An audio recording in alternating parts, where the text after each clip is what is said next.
Hello and welcome to the Lionheart Show. Today I want to talk to you guys about walking out of our childhood trauma and some things we can do to face those things as adults. Let's face it, our traumas from the past have put in lies in our minds that we believe in today's day. Like for instance, have you ever been in a time where you're just about to become super successful but something got in the way and it crashes on you over and over again? Generally, that's because we have something inside of us that is telling us that we're incapable. And it has to do generally with a trauma in our past. And how do we walk past it? So I'm going to give you some tools today that you can look at and see if they can help you. One is grounded. For this process to work, you must be in your own self. You must be in your body. You can't be wandering off, spinning your mind. You need to be in the presence. You need to go find somewhere quiet.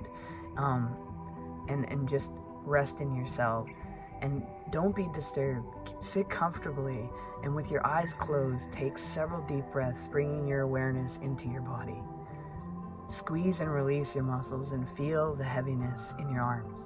Let yourself feel connected to the ground under you and imagine a stream of energy going from the tailbone all the way into the center of the earth.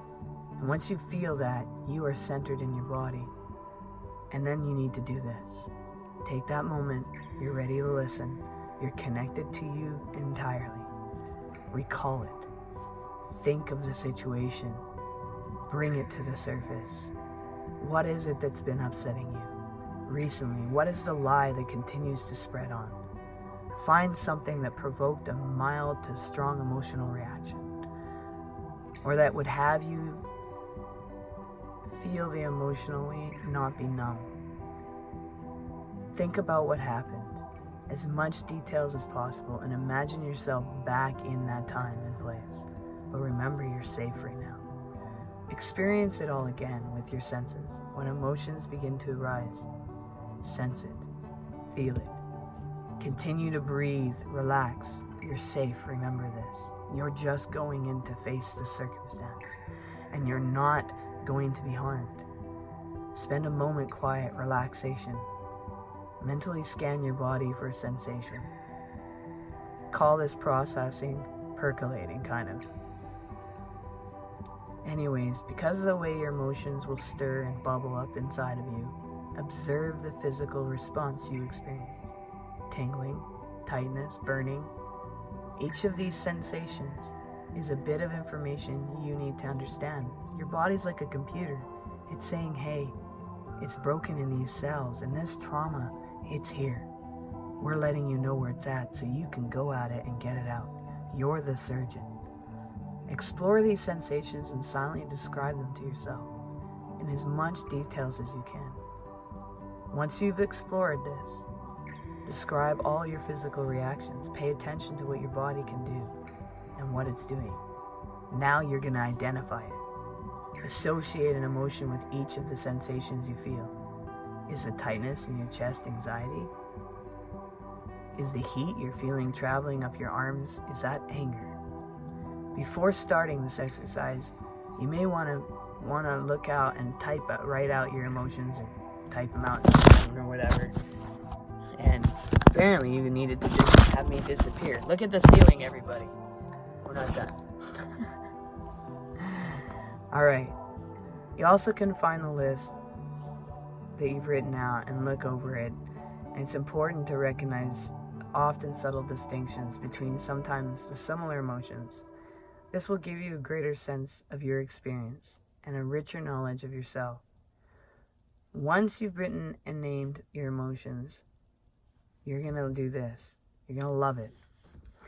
As part of a mindful approach, healing from the trauma, you need to fully accept everything that you feel.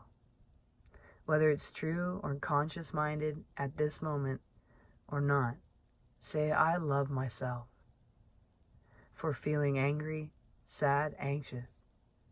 Allow yourself to know that it's okay that it felt those emotions. And do this with every emotion that you felt, especially the harder ones. Embrace your humanness. Embrace that humanity. Love yourself for it. After you accept and love yourself for each of the emotions, you can check out the next step. And remember this, for me, I wanted to share with you what I did in this process.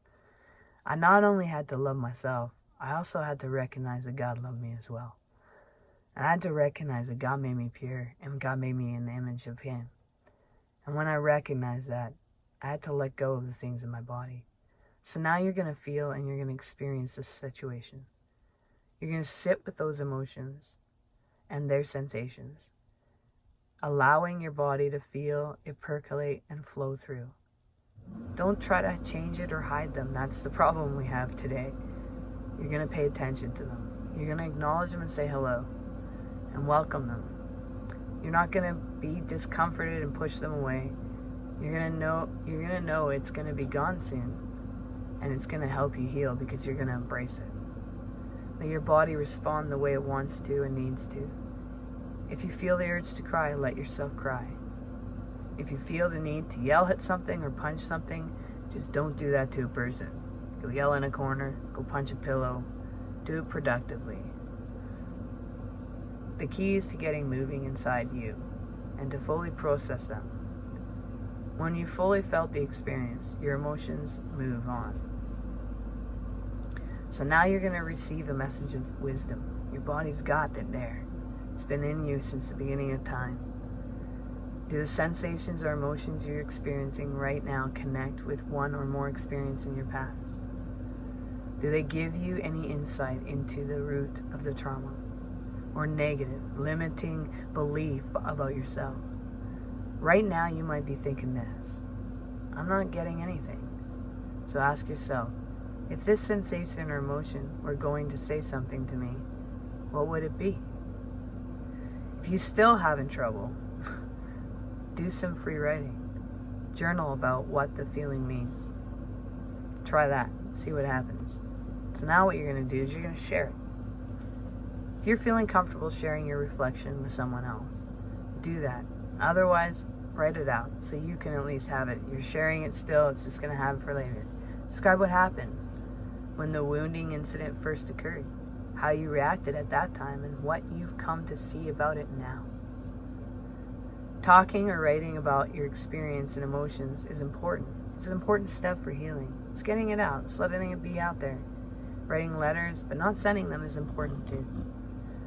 You can write a letter to those that have hurt you. You don't have to send them.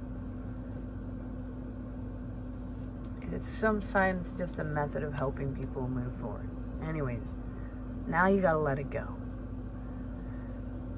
Visualize the energy of the trauma that you faced up inside you and leaving your body. Or if you need to, do something like a ritual for yourself to help perform it so you get it. It's like a physical release. Sometimes what I've done is when I've gone through things, I've then gone out to a river or a lake and I pick up a rock and I kind of image everything into that and I just release it. It's gone. So, or you can burn the letter that you wrote about the person who hurt you, or casting off the trauma in a form of an object into the sea, like what I was saying. You can do many things, but during the period of repentance, during the period of walking through your things, it's important to recognize that these traumas don't own you. These emotions don't own you, and these sensations don't own you.